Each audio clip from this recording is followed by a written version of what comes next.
The wind carried the smell of rain and gun oil when he rode into Sable Ridge.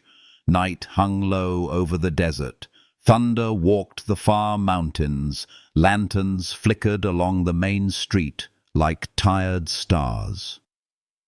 Rowan Cade pulled his horse to a halt at the hitching rail outside the dry goods store.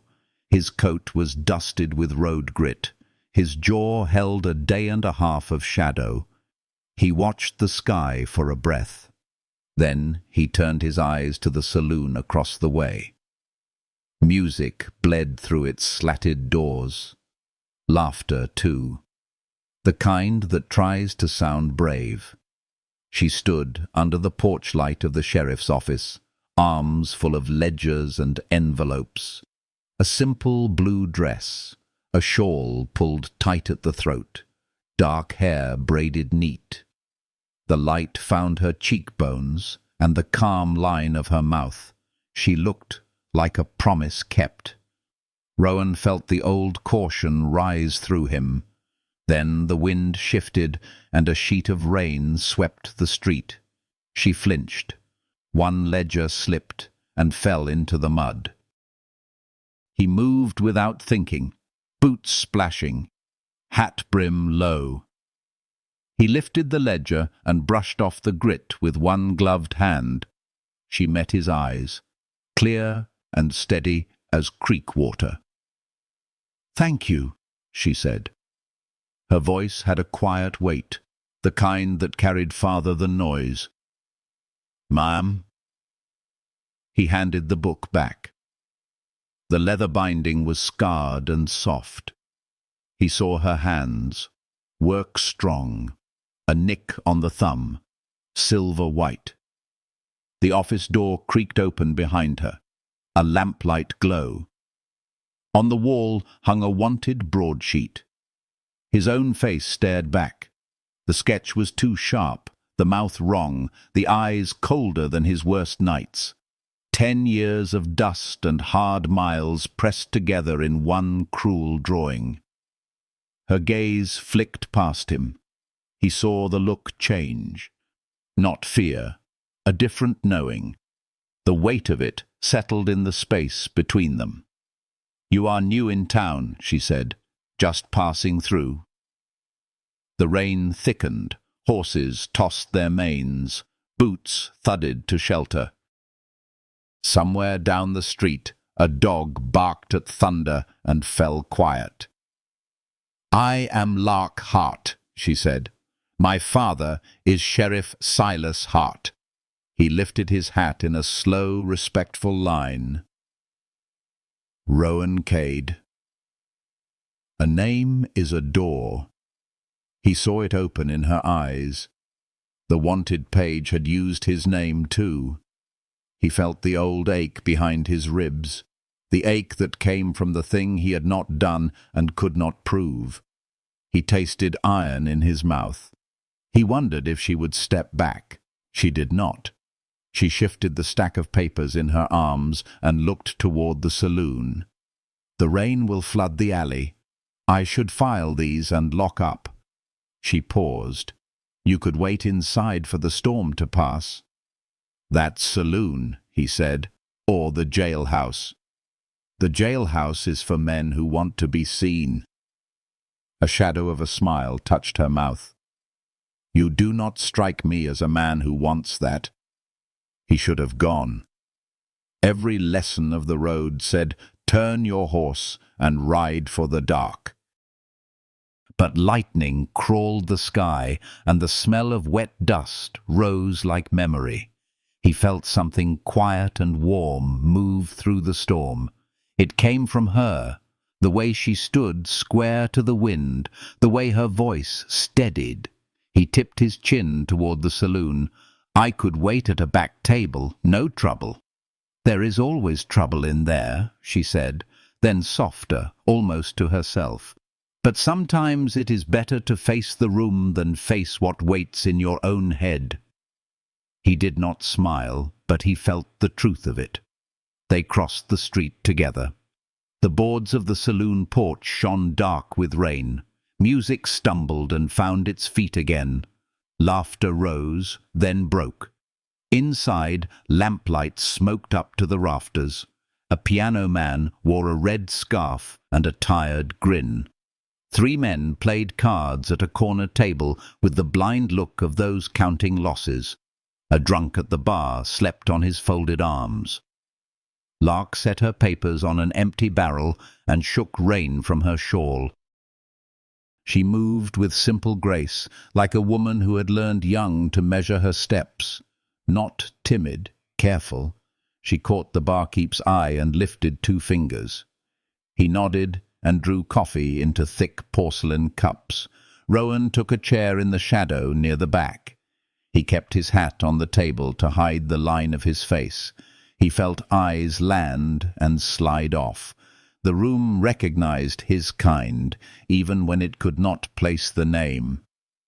The desert makes a man's outline clear. The barkeep set the cups down. Lark wrapped her hands around one. Steam rose into the lamplight. Rowan did not touch his. His fingers stayed on the brim of his hat.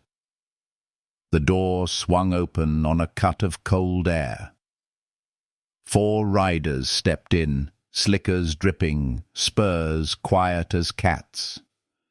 The one in front wore a tin star that did not belong to him. His grin was too slow. He looked like a man who believed the night owed him something. The room shifted around their arrival. Rowan felt the old calm gather in the bones. He measured exits, the rear hallway, the stair that would creak on the 3rd step, the glass in the window to his right that would cut like a knife if he needed it. The leader scanned the room. His gaze paused on Lark, then moved. He did not look twice at Rowan. Not yet. Lark's voice touched the edge of his hearing. "You do not drink your coffee." "I used to," he said. "Before what?" "Before fire." He meant it as a joke. It came out as a truth. She studied him. The rain deepened. The piano found a slow waltz that did not ask for partners. What he did not know was that she had her own wanted poster. It did not hang on any wall. It lived under her ribs, written in the sharp script of old grief. A mother buried before spring. A promise made to a dying boy who had carried a tin star like it was heavier than iron. A promise to keep the town steady and to keep the law human. It made her fierce. It made her kind. It made her lonely. The leader with the borrowed star raised his voice. "I am looking for a man rides a roan with a white blaze. Name of Cade. There is coin for the eyes that find him." Breath thinned in the room. The piano faltered. The barkeep wiped a clean glass that did not need wiping. Lark did not turn her head. Her hands stayed on the coffee cup. Her voice stayed calm. "There are better ways to ask for shelter from a storm." He laughed. It had no humor in it. "I am not asking." Rowan felt a strange peace take hold. Not surrender. The other kind. The kind that arrives when a man knows what he will and will not do. He would not draw first. He would not let harm touch the woman with rain in her hair and a ledger in her arms. He would, if pressed, walk through fire. He pushed his cup toward the edge of the table. It stopped with a soft click. The sound drew the leader's eyes at last. The man's grin thinned. "Evening," Rowan said. "Name," the man said. "Rowan Cade." A ripple moved through the room. It felt like the first wind that runs ahead of a storm. Lark did not look at him, yet he felt the quiet of her presence settle like a hand on his shoulder. "Stand," the man said. "Hands where I can see." Rowan rose, slow and easy. The room held its breath. The world outside spoke in rain and far thunder. He put both hands on the table edge. No hurry, no fear to feed on. But then she whispered, so low only he heard, "There is a back door by the cards table, 2 steps down. Watch the loose board." A small mercy, a map drawn in one breath. He did not nod. He let the knowledge touch the web of choices inside him. He tasted coffee steam and the dust of long miles. The leader stepped closer. He smelled like sour whiskey and wet wool. He set his hand near the iron at his hip. He wanted to make this a show. Rowan kept his voice level. "You are wearing a star that is not yours." The man's mouth twitched. "Pride is a weak hinge." "You planning to take it from me, Cade?" "Not planning." Rowan let the rain speak for him, let the room feel his stillness. Lark lifted her cup and set it down with the softest sound. Her calm moved through the saloon like a light under the door. Outside, the thunder rolled nearer. The piano stilled. Somewhere, a bottle tapped wood. The first move came, quick and dirty, a hand toward iron and a shoulder drop, but the storm had already decided to break. If this story has warmed a quiet corner of your heart, linger near. The night is not done speaking. If you, too, have stood in the door between danger and mercy, let your presence be felt. Your listening keeps this fire lit for what comes next. The gunfire cracked through the saloon like a thunderclap, drowning even the storm outside. One man fell backward into the piano. Keys shrieked. Glass shattered. Then came silence, the kind that doesn't last, the kind that holds its breath before it breaks again.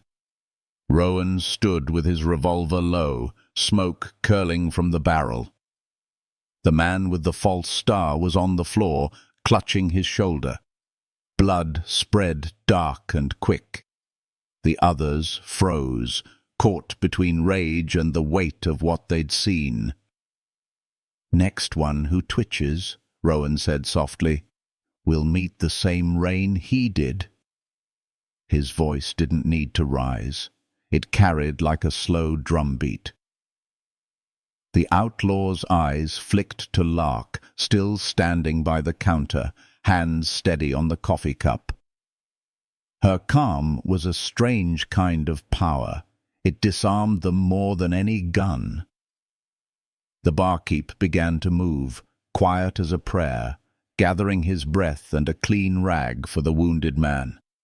Outside, lightning split the clouds. The wind dragged the scent of wet sage through the broken door. Rowan holstered his weapon. The room slowly remembered how to breathe. He turned to Lark. "You shouldn't have spoken when you did." "If I hadn't," she said, "you'd have shot a second too late." He studied her. That same stillness again. It wasn't fear that had made her help him. It was instinct. And something else, quieter. Something that saw past the wanted name. "You could have turned me in," he said. Her gaze held his. "I could still." He almost smiled. "You won't." "Why not?" "Because you know I'm not the monster they painted." She looked down at the wounded outlaw groaning on the floor. "Maybe not," she murmured.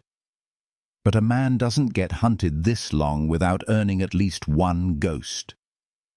He wanted to answer that, but the sheriff's bell rang in the distance. 3 hard peals that rolled through the rain like warning shots. She turned toward the sound, the lamplight touching the edge of her face. "My father," she said. "He'll be coming." "You should go," Rowan said. "You should run."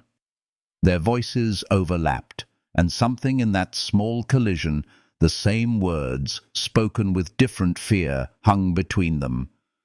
She gathered her papers, slipped them into her satchel, and walked toward the back. But at the doorway she paused and looked back at him. Her shawl was soaked now, her hair damp against her neck.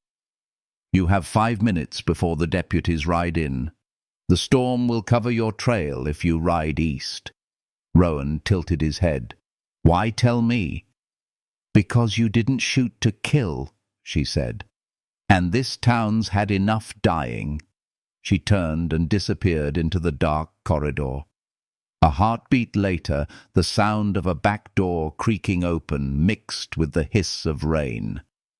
Rowan stepped over the fallen man and slipped out the same way. His horse was restless under the awning, eyes rolling white in the stormlight. He mounted, the saddle creaking, the leather slick with rain. Thunder rolled again, close enough to taste.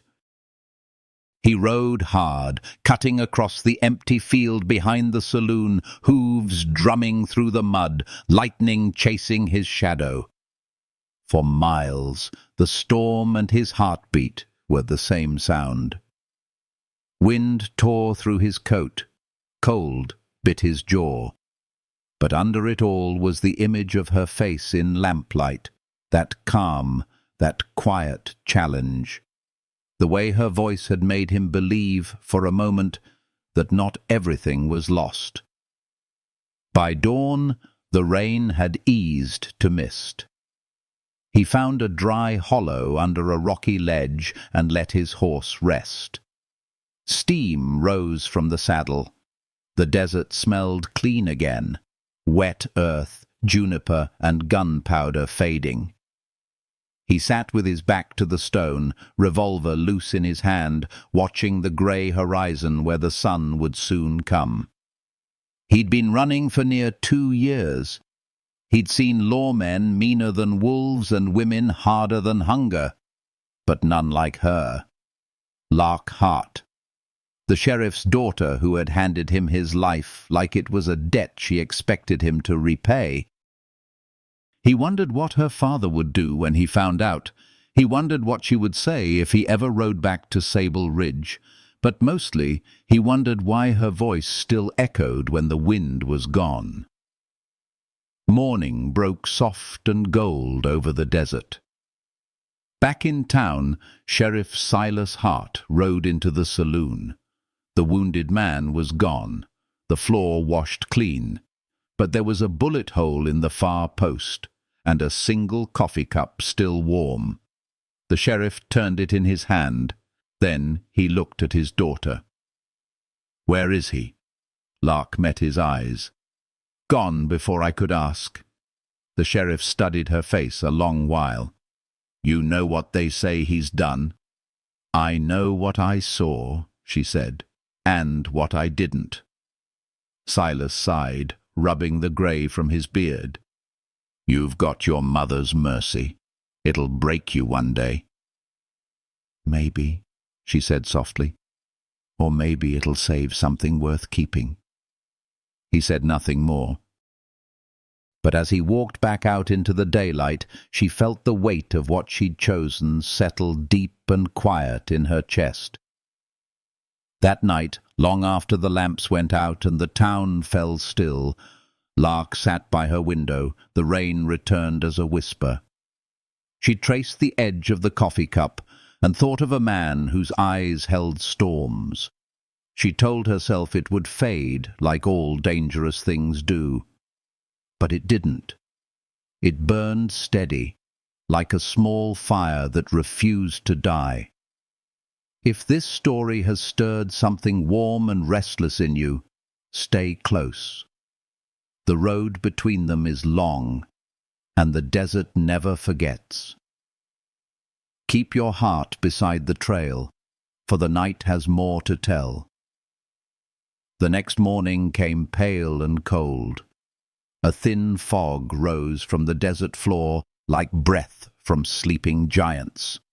Rowan Cade rode east until the road bent toward a dry riverbed, then slowed his horse to a walk. The world felt clean again, scrubbed raw by the storm. He stopped beneath a lone cottonwood tree and let the silence breathe. For the first time in months, no one was chasing him. But peace, he knew, could be another kind of trap. He checked his gun, not for bullets, he knew how many there were, but for certainty. Sometimes a man needed to feel something solid in his hand to believe he still existed. He built a small fire from damp branches. Smoke curled thin and blue. The heat brought back the smell of the saloon, coffee, rain, and her voice. He hated how memory could be softer than mercy, yet cut sharper than any blade. He told himself she was just another face along the road, but the lie didn't hold long. Lark Hart had seen him, the man beneath the bounty, and hadn't turned away. That sort of look stayed with a man. It had weight. Back in Sable Ridge, Lark rose before sunrise to walk the main street. Mud still clung to the boards, and the wind carried the sour scent of spilled whiskey. She passed the saloon and paused. The window was cracked where a bullet had struck. For a moment she saw him again, standing there in the half-light, calm as if he belonged to the storm. Then she turned away before the thought could settle too deep. Inside the sheriff's office, her father was already at his desk, cleaning his rifle. The wanted poster for Rowan Cade lay folded beside him, its edges soft from handling. "He's gone," the sheriff said, "but I've wired the marshal in Yuma. Cade's been spotted along that trail before. If he's heading east, they'll find him." Lark poured herself coffee from the tin pot on the stove. "Maybe they should let him go." Her father's brow lifted. "You don't mean that. He shot to wound, not to kill, and that man with the star, he wasn't Law." "Doesn't matter," Silas said, setting the rifle aside. "Cade's wanted for a bank job and the killing that followed. Mercy doesn't change a man's record." "Records don't always tell the truth," she said quietly. The sheriff's hand stilled on the barrel. He looked at her a long moment. "You've got too much heart for this country, Lark. Out here, mercy gets people buried." She met his eyes. "And without it, we stop being worth saving." He sighed, weary. "Your mother used to talk that way, before the fever took her." "I know," she said, voice soft. "That's why I still do." He turned away, as if the past had its own gravity. Lark finished her coffee and gathered the day's mail. Her hands shook only once, when she brushed the folded wanted notice off the desk and tucked it beneath a ledger. By afternoon, Rowan was miles deeper into the desert. The land rose in red cliffs and sunburned stone. He followed the dry river until he reached a place half eaten by time. A ghost outpost called Tether Creek. Half a saloon, a few standing walls, and silence thick enough to hear your own thoughts. He made camp inside what was once a stable. The roof still held enough to keep out the sun. He let his horse rest and unpacked a canteen and a scrap of jerky. It wasn't much, but the hunger wasn't in his belly anyway. It was in his chest, the kind that had nothing to do with food. He took the wanted poster from his coat pocket, the one he'd torn from a telegraph post months ago. His own eyes stared back from the faded paper. Beneath them, the words, "Wanted for murder and theft. Rowan Cade. $2,000 reward." He looked at it until the ink blurred. He could almost hear his brother's voice again. The last words before the shooting, the promise to meet at dawn that never came. A man can be haunted not just by what he's done, but by what he didn't do in time. He folded the poster and set it in the fire. The edges curled, blackened, disappeared. When the wind shifted, he swore he heard another voice, a woman's this time, her voice. "You didn't shoot to kill." It was the one truth left that didn't taste like ash. He stared at the horizon. Somewhere beyond those ridges lay Yuma and the law. Somewhere behind him, a woman who'd seen too much and yet believed anyway. He thought of turning back, just to see her once more, to tell her the truth about the night in Dry Creek, the brother who took the blame, the man he'd buried without a name. But every time he thought of her father's badge, the weight of it stopped him cold. At sundown, Lark climbed the hill behind town where the cottonwoods grew near her mother's grave. She brought a lantern, its light trembling in the wind. The town glowed faintly below, little amber flecks scattered in the dark. She knelt and brushed dust from the wooden cross. Her voice was barely above the breeze. "I think I met someone who's lost in the same way I am, Mama. He carries his hurt quiet, like you used to say good men do." A tear caught the lantern light and vanished. She smiled at herself, small and tired. "Don't worry. I'm not foolish. I just felt something honest in him. Like a storm that wants to end, not destroy." The wind sighed through the trees, soft as a mother's hand. She looked east, toward the distant line of mesas, and wondered if he was somewhere beneath that same twilight sky. Far from her, Rowan lay beneath the same stars. He traced the constellations he'd learned as a boy. The sky was wide enough to make a man feel both free and forgotten. He thought of her voice again, steady, brave, undeservedly kind. For the first time in years, he closed his eyes without fear of what dream might come, and when the wind passed over the desert, it carried her name in its hush. If this story has brushed against your heart, stay with it a while longer. The road ahead bends toward danger, but also something tender waiting in the dust. Your listening keeps their trail alive for what comes next. The wind carried the heat of another day across the desert when Rowan Cade found himself staring down the barrel of a rifle. It was near sundown at Tether Creek, and the air shimmered above the sand. He'd been filling his canteen from a shallow pool when a voice came from behind a crumbling wall. "Don't move, stranger!" He froze. The tone was steady, no tremor of fear. Someone used to giving orders. "I ain't looking for trouble," Rowan said. "Good," the voice replied. "Then you won't find it."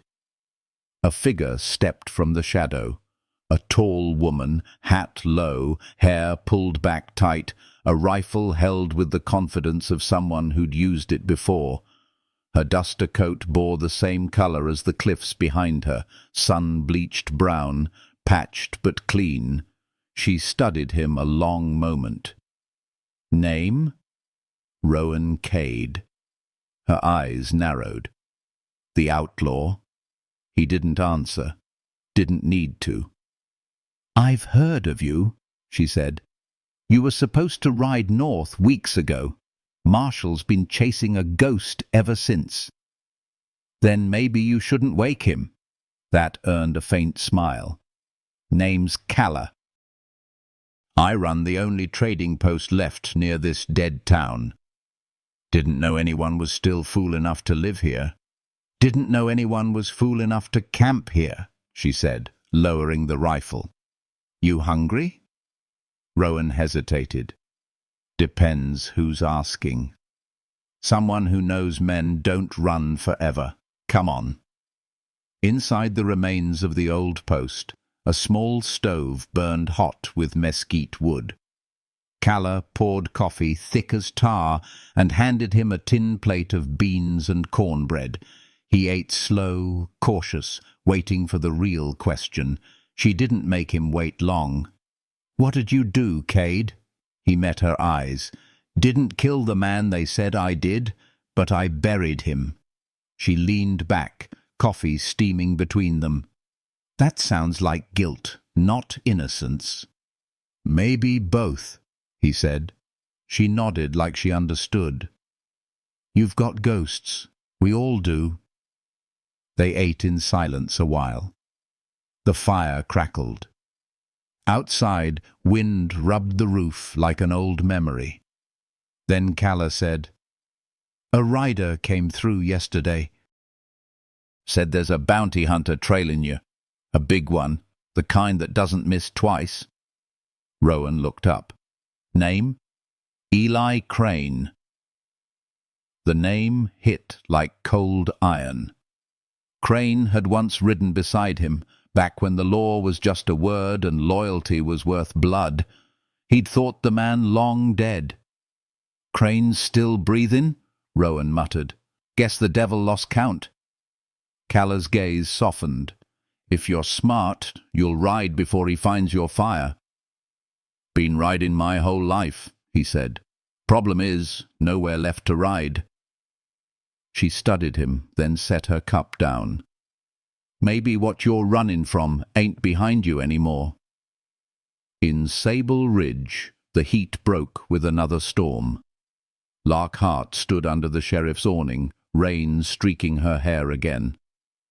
She'd thought the first storm had washed him away, but now every drop felt like the sound of hooves somewhere far off. She'd tried to forget him, tried to bury his name under the weight of duty. But mercy has a memory sharper than any guilt. Inside, her father argued with the deputy over a new telegram. "Marshals spotted Cade," Silas said. "Somewhere near Tether Creek." The words hit her chest like a hammer. She turned away quickly, pretending to busy herself with the ledgers. "You riding out, Sheriff?" the deputy asked. "Not yet. They'll corner him soon enough." Lark's hand tightened on the pen. Tether Creek. She knew that stretch of desert, lonely, empty, dangerous even without bullets. That night she couldn't sleep. The rain had stopped, but the wind still moaned through the rafters. Finally, before dawn, she saddled her father's spare horse and rode out quietly, following the desert trail east. By sunrise, Rowan stood outside Calla's post, saddling his horse. The wind carried the smell of sage and dust.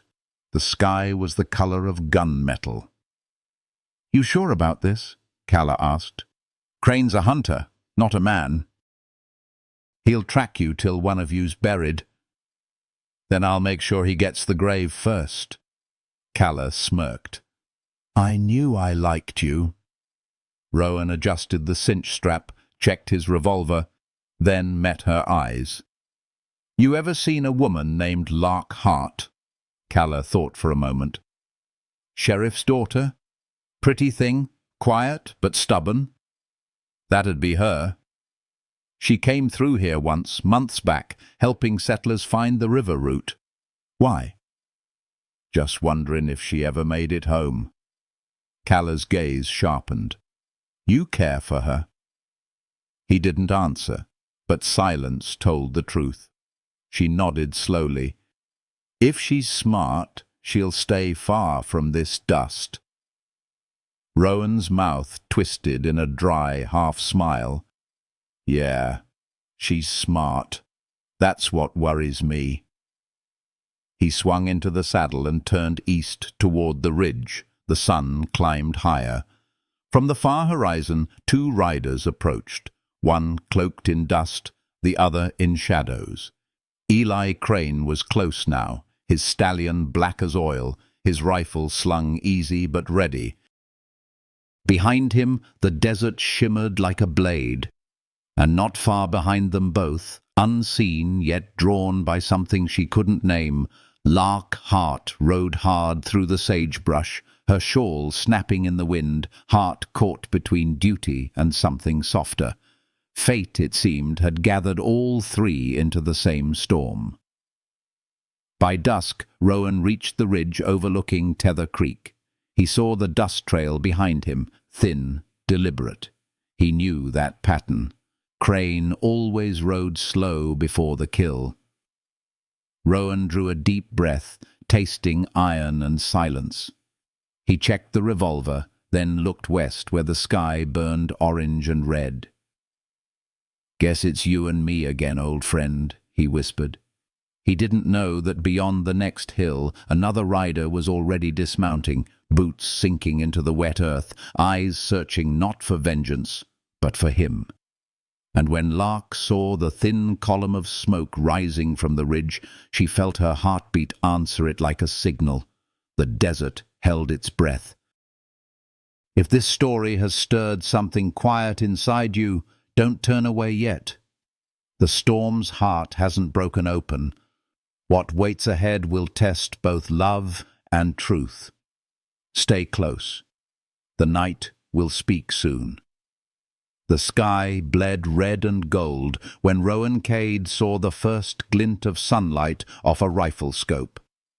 He dropped to one knee behind a ridge of shale just as the bullet split the air where his head had been.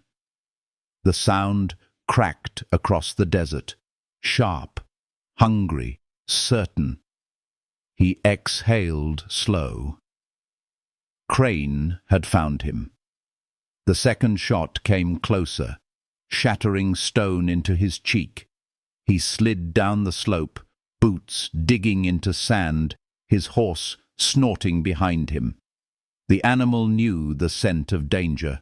It pawed, restless, ready to run. But Rowan didn't run.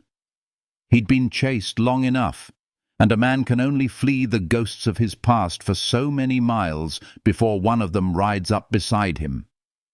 He ducked behind a boulder, eyes scanning the high ridge. Crane was out there somewhere, patient as dusk, ruthless as drought. Rowan remembered that patience.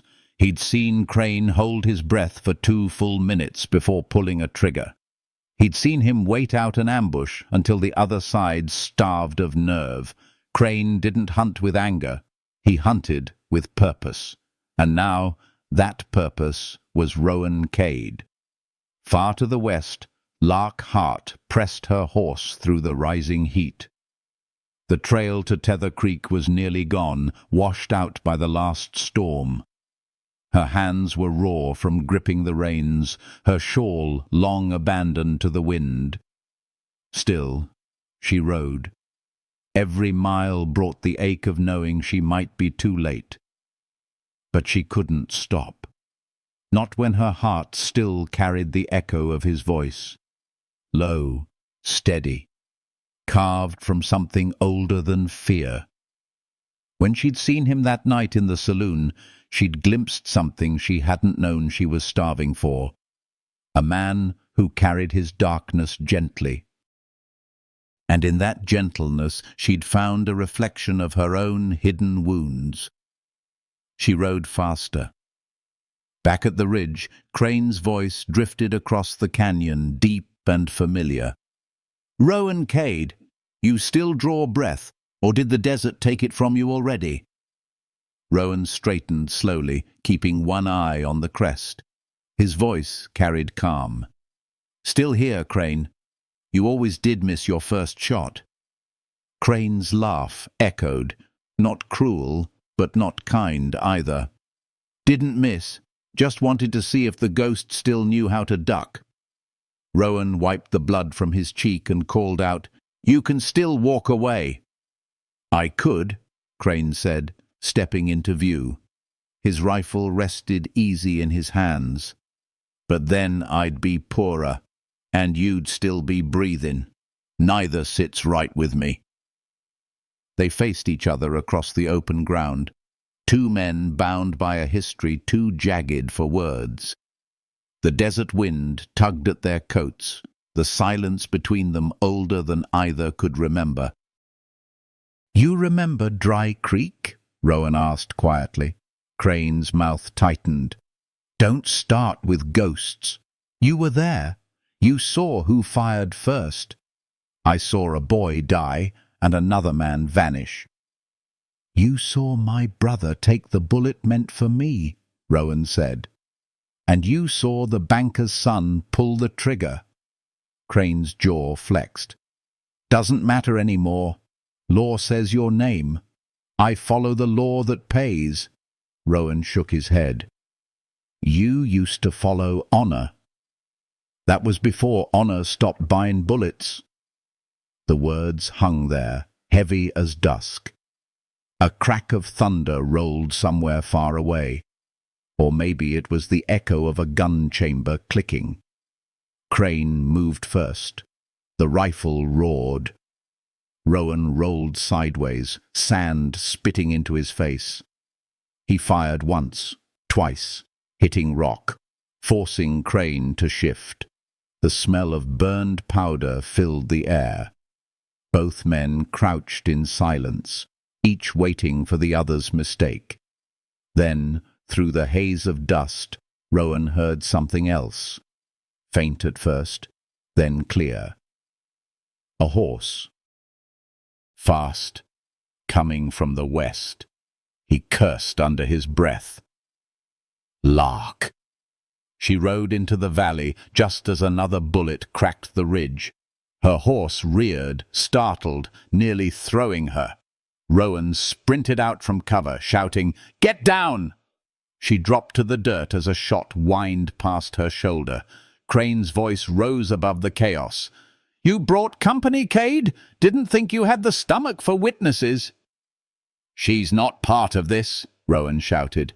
"That's a pity," Crane said, steadying his aim. Before he could fire, Rowan moved. He charged up the slope, every muscle screaming, revolver drawn. He fired once, close enough to slice Crane's hat clean off. Crane ducked behind stone. Lark scrambled for cover, dust and fear biting her lungs. She could see Rowan moving through the smoke, fierce, wild, yet somehow still composed, as if danger had become another kind of prayer. Then she heard Crane's voice again, low and ragged. "You always did fight better when someone was watching you, Cade." "Maybe," Rowan said, reloading, "but I never fought for applause." "You fighting for her now?" Rowan's silence was answer enough. Crane smirked, hidden behind the rock. "Then let's see if she's worth dying for." The air split again. A bullet ripped through Rowan's coat, grazing his ribs. He fell to one knee, breath sharp with pain. Lark crawled forward, eyes wide, blood pounding in her ears. "Rowan!" "Stay down," he growled, voice rough, eyes locked on the ridge. Crane rose for the final shot, but lightning split the sky, bright, blinding, close. For a heartbeat, everything froze. Then Rowan fired. The gun's echo rolled like thunder chasing thunder. Crane stumbled, hand clutching his side, disbelief in his eyes.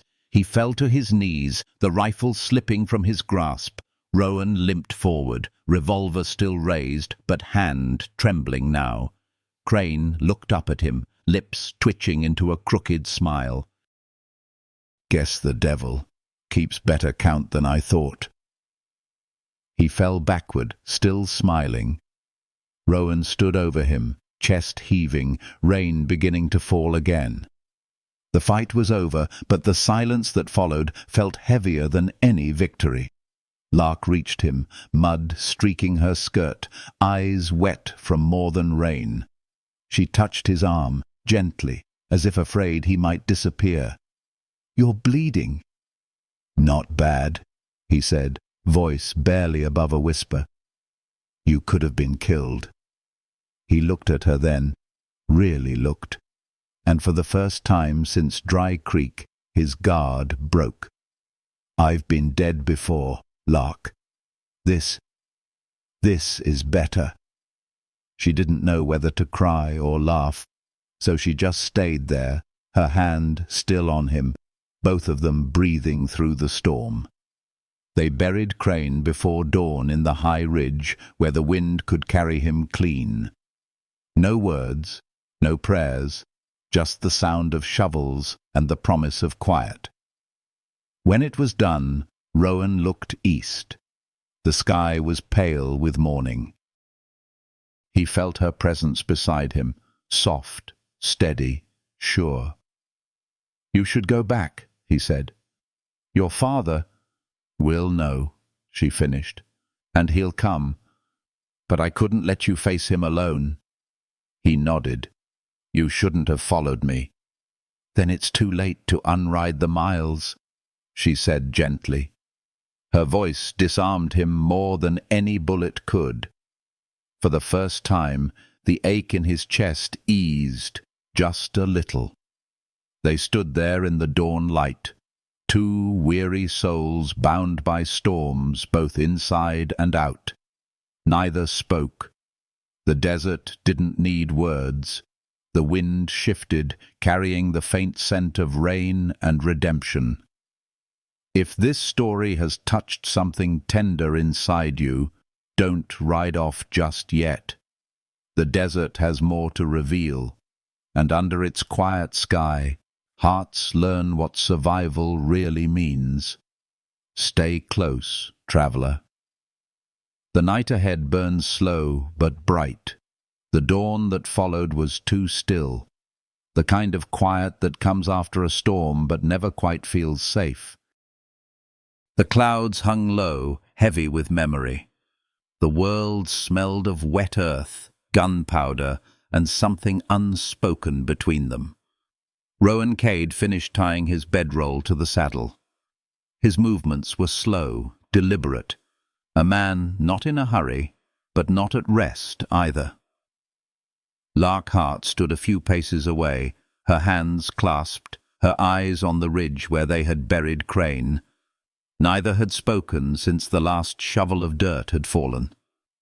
Finally she said, "You knew him once, didn't you?" Rowan paused, tightening the strap. "Rode together, before the law decided which one of us deserved to keep breathing." Her voice was soft, almost swallowed by the wind. "He called you friend." Rowan gave a dry, hollow sound that might have been a laugh. "Yeah, once. But the frontier has a way of turning friends into ghosts before their time." Lark's gaze followed the horizon, gold creeping over the rocks. "Does it always end like this?" "In the desert," Rowan said. "Most things do." They broke camp as the first light touched the mesas. Rowan rode ahead, the bandage around his ribs pulling with each breath. Lark followed behind, silent, her shawl fluttering like a pale flag in the morning breeze. The land was quiet, but she couldn't shake the sound of yesterday's gunfire from her ears, or the way his eyes had looked when he told her he'd rather die than see her harmed. She'd grown up around lawmen, around order and certainty. Rowan Cade was none of those things. And yet, in his silence, she had found something truer than all her father's rules, a kind of decency that had survived the dust. The trail narrowed between two cliffs. Hawks circled high above. Lark pulled her horse closer to his. "Where will you go now?" He kept his eyes forward. "Don't know. There's always another town, another ridge, but I can't keep running forever." "You could come back with me," she said, before she could stop herself. He looked at her, expression unreadable.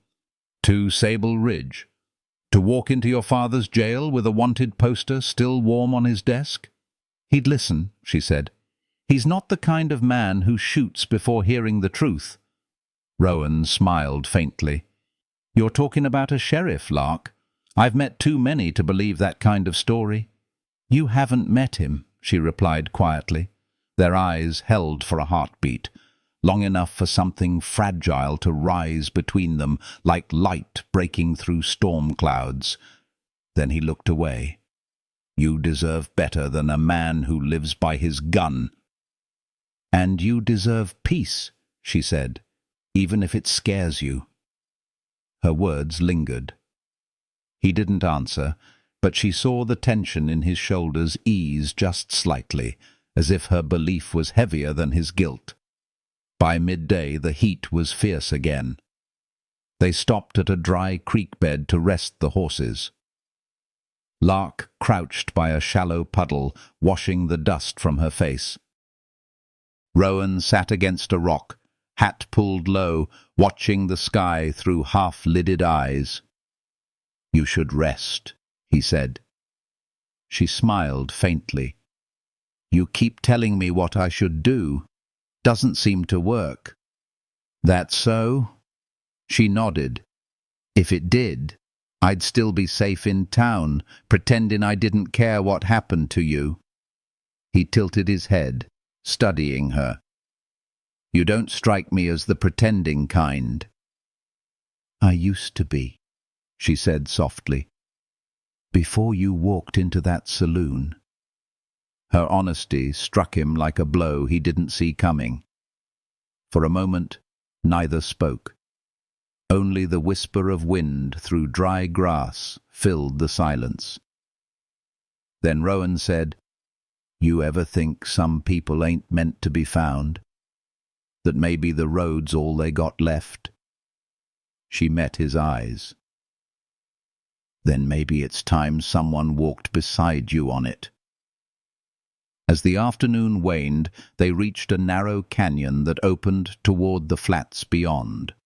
The air shimmered with heat, and the rocks glowed like old embers. Lark's horse stumbled slightly, favoring a hoof. "She's tired," Rowan said, dismounting. "We'll stop here." He helped her down, his hand steadying her waist. For a breath, their closeness stilled the air. Her fingers brushed his, and the simple touch felt like something older than words, a spark that didn't ask permission. He stepped back first, breaking the silence. "I'll see to the horse." She nodded, watching him lead the animal to shade. The way he moved, careful, quiet, deliberate, spoke more than anything he could say. He was a man built of restraint, and every ounce of it trembled when he was near her. When he returned, the sky was beginning to change, soft lavender melting into the gold of dusk. He sat down beside her near the fire. Neither spoke for a long while. Then she said, "Do you ever miss it?" "Miss what?" "Belonging somewhere." Rowan looked into the fire. The light caught the edge of his scar, the one that traced his jaw. "Used to. Now I reckon I belong to what's left." She turned to him. "And what's that?" He looked at her, the flames reflected in his eyes. "Right now, you." The words hung between them, raw, unpolished, honest. She drew a quiet breath, heart beating against the ache of it. She wanted to tell him what his gentleness had done to her, how it had cracked something open she'd kept buried since her mother's death. But she couldn't, not yet. So she only whispered, "Then don't run tonight." He didn't. The stars rose slow, one by one, like shy confessions. They lay near the fire, not touching, but close enough that their breaths seemed to find the same rhythm. He watched her eyes close, lashes brushing her cheek. For the first time in years, the night didn't feel like an enemy. He thought of all the places he'd slept, under gallows, behind saloon walls, in beds where trust came cheap. None of them felt like this. Peace, he realized, wasn't the absence of danger. It was her presence beside him. The fire crackled low.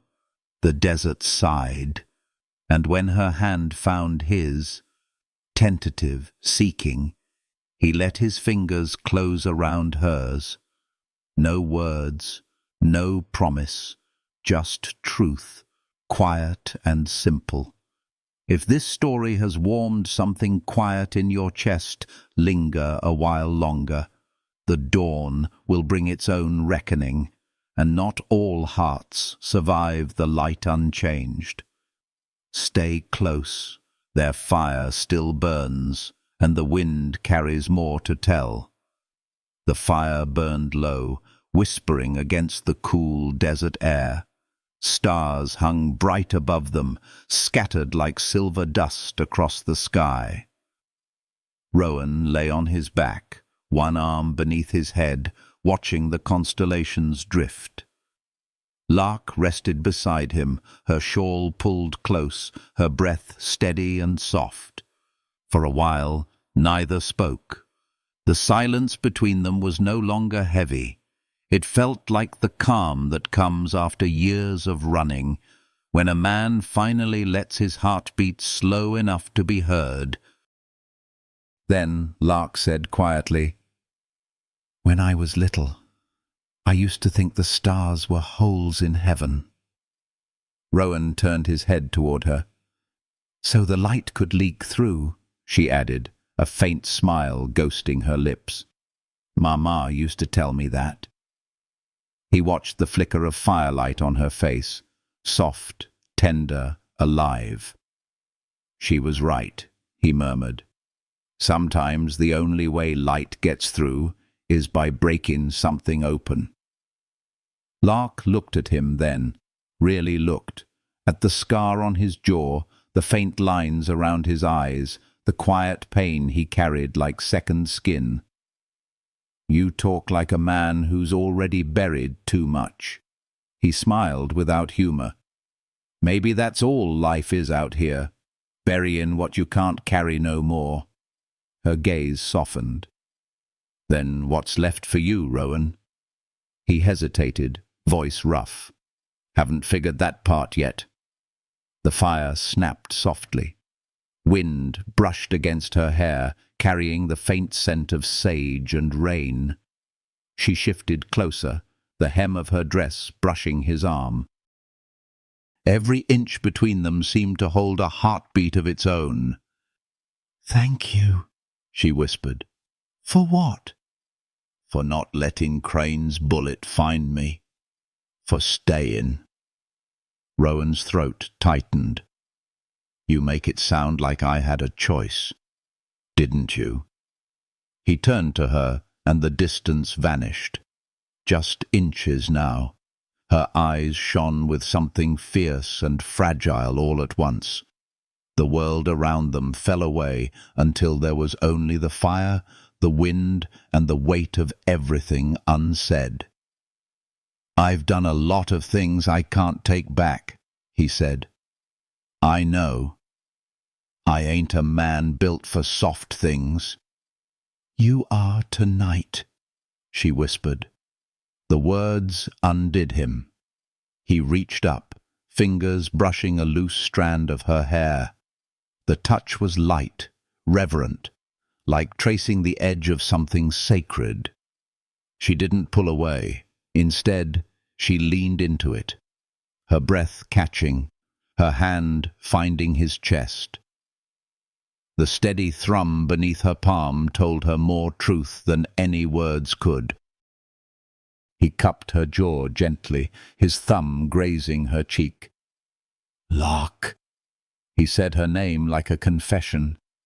Her lips parted, but no sound came. Only the tremor of air between them. When he kissed her, it wasn't hunger. It was release. Years of silence breaking, sorrow melting into something pure and human. The kind of kiss that feels like home after exile. The firelight trembled across their faces, painting them in gold and shadow. Her hand slid up to his neck, her body pressed close, and for a long, timeless moment, the desert stopped breathing. The storm inside them found its calm. When they finally parted, she rested her forehead against his. Neither could speak. Words would have cheapened it. Later, when the fire had burned down to embers, Rowan sat awake, watching her sleep. The faint light touched her features, the quiet strength, the peace he'd thought he'd never see again. He brushed a thumb over her hand, tracing the line of her pulse. It felt like proof that something in him was still alive, but peace, he knew, was borrowed time. And dawn was already turning the edge of the sky pale. He stood slowly, wrapped his coat around her shoulders, and walked a few steps toward the ridge. The horizon stretched wide, endless and cruel. Somewhere beyond it waited the rest of his past, and somewhere behind him the one thing that made him wish he could forget it. He whispered into the wind, "Don't take her too." When Lark woke, the fire was cold. For a moment, she thought he'd gone. Panic knotted her chest. Then she saw him, standing on the ridge, silhouetted against the newborn light. She rose and walked to him. He didn't turn, but she could hear the weight in his breath. "Couldn't sleep?" she asked softly. "Didn't want to waste what little time's left." She frowned. "What do you mean?" He nodded toward the horizon. "Your father's men'll ride by tomorrow, maybe sooner. Crane's death will call questions. They'll follow tracks. If they find you here with me, it won't go kind." "Then we leave together," she said. "There's country south of here, near the border." He shook his head. "No, Lark. You've got a life, a name that still means something. Don't trade it for mine." Her voice broke. "You think I care about names?" "I think you care too much about what's right," he said. "That's what makes you who you are." She stepped closer. "And what if I'm tired of being right? What if I just want to feel alive?" He looked at her then, torn clean open by the truth in her eyes. For a long breath he said nothing. Then he reached out, took her hand, and pressed it to his chest. "You already made me feel that," he whispered. The sun broke over the canyon, flooding the desert in gold. They stood there, hand in hand, between goodbye and something that refused to end. Neither moved, as if stillness could hold back fate a little longer. Finally he said, "If I could stay, I would." "I know. Don't forget me." She smiled through the ache. "You've already written yourself on my bones, Rowan Cade. I couldn't forget if I tried." He looked away, blinking hard against the light. The wind rose, carrying the scent of rain again, as if the desert itself remembered mercy. That night would live between them forever, not as a sin, but as a prayer answered in the only language the West allowed, quiet, fierce, fleeting. If this story has touched that small secret place where love and loss share the same heartbeat, don't ride off yet. The desert hasn't finished speaking. Stay with them. Dawn is coming, and with it the test of what hearts are made to endure.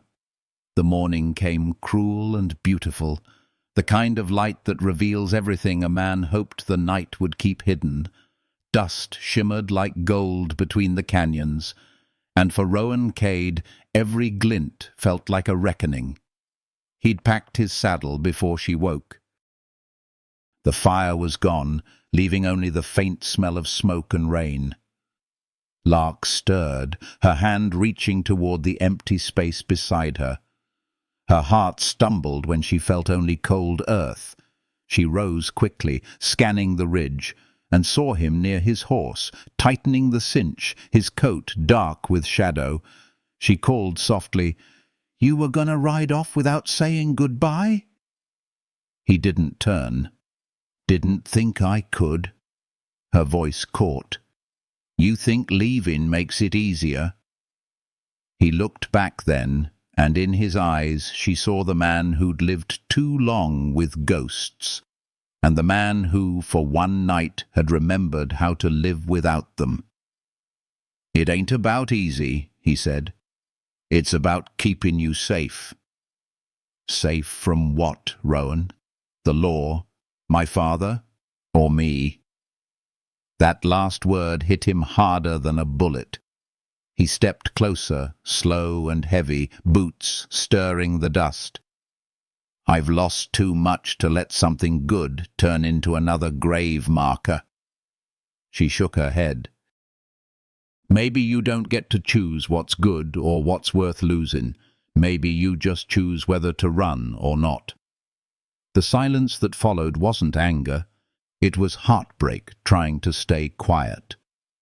He reached out, brushed her hair back gently. "You deserve a man with clean hands."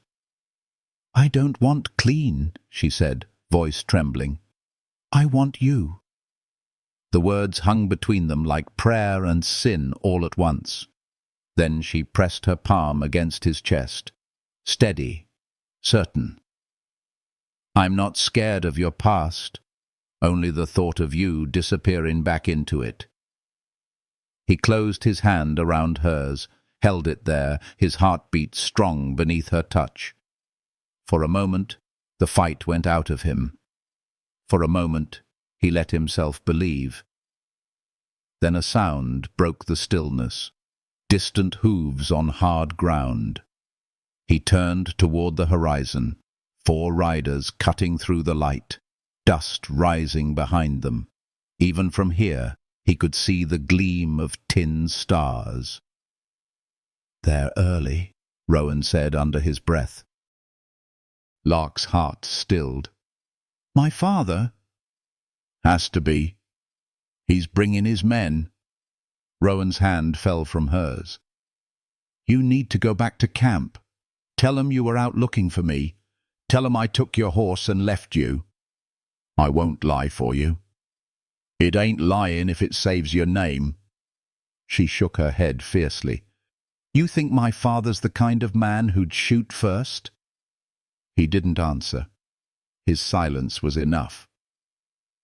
By the time the riders reached the base of the ridge, Rowan was already mounted, revolver holstered but ready.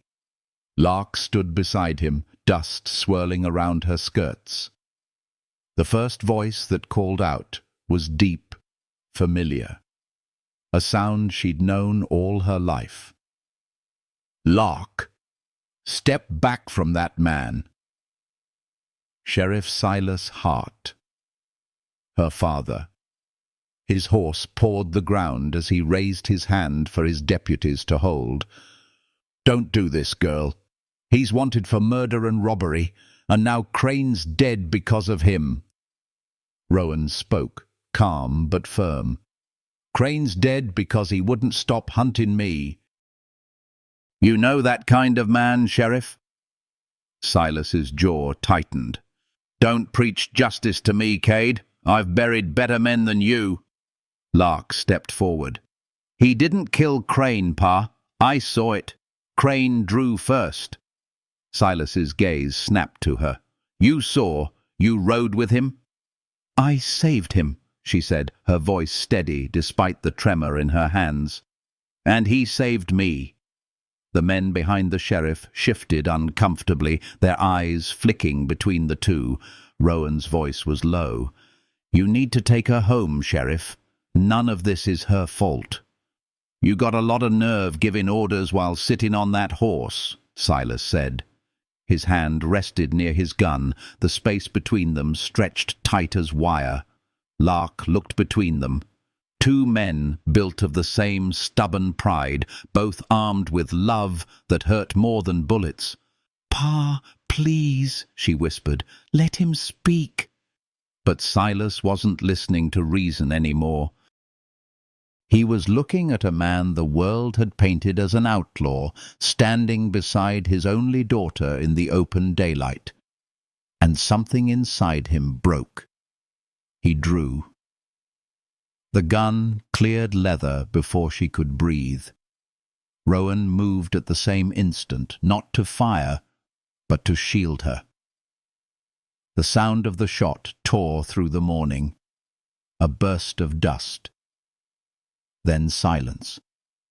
Lark gasped, turning, saw Rowan still standing, one hand clutching his side. Blood stained his shirt near the ribs where Crane's bullet had grazed before. This one went deeper. "Rowan," she cried, catching him as he staggered. Silas froze, gun still raised, his eyes wide. He hadn't meant to hit him, not truly, not like that. "God Almighty," the sheriff whispered. Rowan's voice came through gritted teeth. "It's fine. I've had worse." "Don't talk," she said, tears streaking her face. "Please." He reached up, fingers brushing her cheek, leaving a smear of red. "You ride back with him, Lark. Promise me." She shook her head, frantic. "No, I'm not leaving you." Her father dismounted, gun trembling in his grip. "Let me help him." Rowan laughed weakly. "You already did." He coughed, breath hitching. But even through pain, his eyes stayed locked on hers, steady, burning, alive. "Listen to me," he whispered. "You gave me something I thought I'd lost." Her hand pressed against his wound. "Don't you dare say goodbye." He smiled faintly. "Wasn't gonna. Not yet." The sheriff knelt beside them, eyes full of the kind of sorrow only a lawman and a father could share. "I swear to you, Cade," he said quietly, "I'll hear your truth before I hang another man's name on it." Rowan nodded once. "That's all I ever wanted." The wind picked up, carrying dust over the ridge. Lark's hair blew across her face, tears cutting clean tracks through the dirt. She held him tighter, refusing to let the world take him again. Somewhere far off, thunder rolled, slow, distant, like the sky itself was mourning. If this story has caught your breath in the quiet between heartbeats, stay close. The storm that follows will decide what love endures and what the desert demands in return. Don't look away. Their fate is riding toward the edge of dawn. The wind carried the scent of rain and gun smoke across the ridge as Sheriff Silas Hart and his men lowered Rowan Cade into the wagon bed. Blood soaked through the outlaw's shirt in a spreading bloom, but his jaw stayed set. He refused to fall apart in front of her. Lark rode beside him, her hand gripping the side rail, eyes fixed on his face. He lay half-conscious, each breath a fight between pain and pride. The desert road wound ahead, red and endless. Thunder grumbled low behind the hills, promising another storm. "Hold on," she whispered. "You're not dying out here. Not like this." Rowan's eyes flickered open. "You keep talking like that. You'll make me start believing you." She almost smiled, but the tremor in her voice gave her away. "Then believe me." The sheriff rode ahead, silent, his face unreadable. His deputies rode behind, cautious, uneasy. No one quite knew what to make of what had happened. A lawman who shot too quick, a daughter who loved too deep, and an outlaw who wouldn't die. By sundown, the storm caught them. Rain swept the trail in sheets, lightning clawing at the distant mesas. They took shelter in an abandoned way station, a stone shell that had once been a relay stop for riders and dreams. Silas ordered the men to tend the horses, then motioned for his daughter. "Inside," he said. She followed him into the dim room where Rowan lay on a makeshift cot. The outlaw's breathing was shallow, his face pale, jaw clenched tight against the pain. Silas knelt beside him, tore a strip from his own coat, and pressed it to the wound. Rowan didn't flinch. "You're a stubborn fool," the sheriff muttered. "But I've buried enough good men to know when one ain't meant to go yet." Rowan's eyes opened. "You patching me up just to hang me later, Sheriff?" Silas looked up, met his gaze. "I'm patching you up because my daughter asked me to. What happens after that?" He paused, voice heavy. "Depends on the truth you give me." Rowan let out a slow breath. "You want the truth?" "I'll take nothing less." Lark knelt beside the cot, her hand finding Rowan's. "Tell him," she said softly. Rowan looked from her to the sheriff. The room smelled of rain and dust and regret. Then he spoke, voice low, rough, unguarded. "I didn't kill the banker at Dry Creek. I was there, yes. I came for a debt that wasn't mine. Crane rode with me back then. We planned to scare the man, not rob him. But his son panicked, pulled a gun, shot my brother through the chest." He swallowed, the memory raw even now. "I buried my brother in the dark and took the blame so the boy could live. Thought I could carry the sin and keep the world from burning him. But Crane saw a bounty instead of a mercy. Been chasing me ever since." Lark's eyes filled. "You ran because no one would believe you." He nodded faintly. "Because every time I tried to speak, the law had already written the ending." Silas's hand stilled on the bandage. He sat back, his shoulders heavy under years of duty. The rain hammered harder on the roof, the storm demanding judgment. Finally he said, "That banker's son. Name was Calvin Reddick." Rowan's eyes sharpened. "You know him?" "Moved south 3 years back. Got rich on lies, from what I hear." The sheriff rose, pacing slow. "If what you say is true, you've been carrying another man's guilt." Rowan coughed, grimacing. "Wouldn't be the first time." Lark turned to her father. "You can clear his name?" Silas met her gaze. "Maybe. But it means facing men who won't want the truth told. Reddick's got friends in every town this side of the border." "I'll stand beside him," she said, her voice steady. "I saw enough to swear to it." The sheriff studied her face, saw her mother's stubborn grace there. He sighed. "You always were your mother's daughter." That night, while the storm raged, Rowan drifted in and out of fever dreams. He saw his brother's face, young and laughing, then gone. He saw Crane's eyes, full of pride and pain, falling into the dust, and through it all he heard her voice, soft, fierce, alive. When he woke, the rain had stopped. The first light of dawn crept through the cracks in the wall. Lark was still beside him, her head resting against his arm, her fingers laced with his. He brushed a strand of hair from her face. "You should be sleeping." "So should you," she murmured without opening her eyes. He smiled faintly. "Reckon I don't want to waste a single breath I still got." Her eyes opened then, and something in them steadied him more than any bandage. She touched his cheek. "When this is done, when your name's cleared, what will you do?" He looked past her, out into the growing light. "Don't know.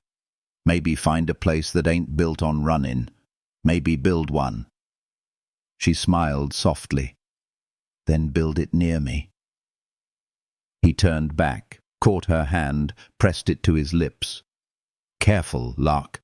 A man like me might just believe that." Outside, Silas saddled his horse. The storm had left the air clean, the ground shining like glass. He looked east, where the road stretched toward the truth waiting to be faced. He knew what the day demanded. Justice, even if it meant tearing open old wounds. But he also knew what it might cost his daughter's heart. He whispered to the wind, "Lord, give me strength to do right by both." Behind him, Rowan's voice carried weak but certain through the doorway. "You're riding for Reddick, aren't you?" The sheriff turned. "You guessed right." "Then let me come. You ain't in any shape." "I've run from this too long," Rowan said. "If I'm gonna live, I'll do it looking a man like him in the eye." Silas studied him, then nodded once. "At first light, then." Lark watched the two men, the law and the outlaw, stand side by side in the broken morning. It felt like watching winter thaw. Somehow, against the odds, mercy had found its way into both their hands. But she couldn't shake the feeling that the sun rising on them might also be setting on something precious. Peace in the West never lasted long. If this story has reached the quiet ache where hope and heartbreak live side by side, stay close. The final trail lies ahead, where truth will cost blood and love will be tested by what it dares to forgive. Don't turn away yet. The dawn still has one last story to tell. The morning rose clean and cold, the kind that makes even the desert hold its breath. Mist curled above the wet ground, and the sun broke through it slow, cautious, like it wasn't sure what kind of world it was stepping into. Rowan Cade stood by the sheriff's wagon, his side still wrapped in bandages, face pale but steady. Lark Hart helped him into the saddle, her hand lingering longer than it needed to. Neither spoke at first. They didn't need to. Silas Hart watched them both, jaw tight beneath his grey beard. The lawman in him saw duty. The father saw something harder. The same look in his daughter's eyes that he'd once seen in her mother's, the night she'd chosen love over safety. "You're ready?" he asked. Rowan nodded. "As I'll ever be." Lark climbed onto her horse beside him. "We ride together." The sheriff sighed, half resigned, half proud. "Then may God ride with us." By noon, they reached Reddick's ranch, sprawling, whitewashed, sitting fat on the edge of the dry valley. It looked more like a fortress than a home. 3 armed men watched from the porch, rifles in hand. Calvin Reddick stepped out behind them, older now, but the same slick confidence rode his face. A silver pocket watch gleamed at his vest, and his smile carried the arrogance of a man who thought money could bury memory. "Well, I'll be damned," he said. "Rowan Cade. I figured you'd be hanging from a rope by now." Rowan didn't flinch. "You've had my brother's blood on your hands long enough. Time someone said his name where it could be heard." The smile faltered. "You watch your mouth, outlaw." Silas swung down from his horse. "We're not here for threats, Reddick. We're here for the truth." "The truth?" Reddick scoffed. "You bring in a fugitive to teach me about the truth?" Lark's voice cut through the heat. "I was there when Crane died, and I heard Rowan's story. He didn't kill anyone. Your bullet did, years ago." Reddick's face darkened. "Careful, girl. That's a dangerous tale to spin." Silas stepped forward, his badge catching the light. "You'll answer for it one way or another." The marshals already know I'm riding to Yuma. If I don't show by tomorrow, this place'll be full of law." Reddick's smirk cracked. "You think you can scare me with paper and words?" Rowan's voice was low, calm. "No. But I can remind you what fear sounds like." He drew his revolver just enough for the light to catch the barrel. Not a threat, just truth made visible. The men on the porch tensed. The air turned brittle as glass. "Tell him," Rowan said, eyes locked on Reddick. "Tell him how it went that night, how you shot my brother when your hand shook, how your father paid Crane to bury it, how you've been living fat off guilt you never earned." For a long moment, nothing moved but the dust. Then Reddick's face broke, a flicker, small but real. Shame has its own language, and even liars understand it. "Your brother shouldn't have been there," he said finally, voice cracking.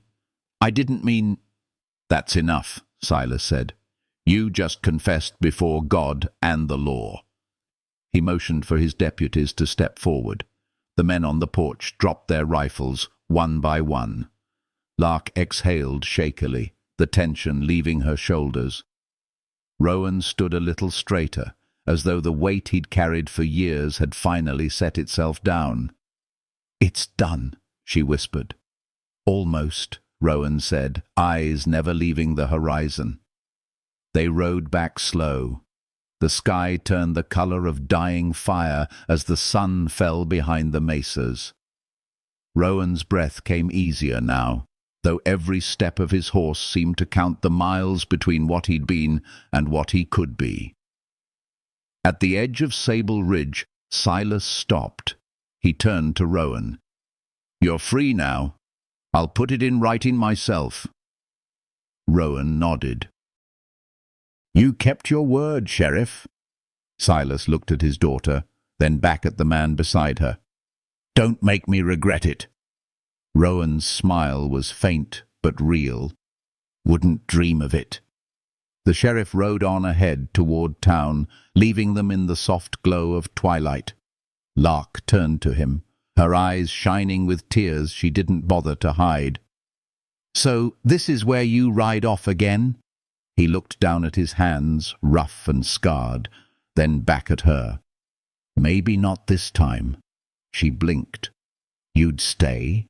He reached out, took her hand. "You're the only place I ever found that didn't feel borrowed." Her breath caught. "Then don't let go." He smiled, the kind that comes from a man who's finally found peace after miles of dust and sin.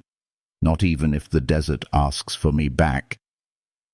They stood there as the first stars blinked alive. The same sky that had watched him run now watched him rest. The wind softened. The earth breathed. And somewhere in the dark, the ghost of a storm finally laid itself to sleep. Rowan Cade leaned forward, kissed her forehead, and whispered, "Guess even an outlaw can find home if he's lucky enough to lose everything else first."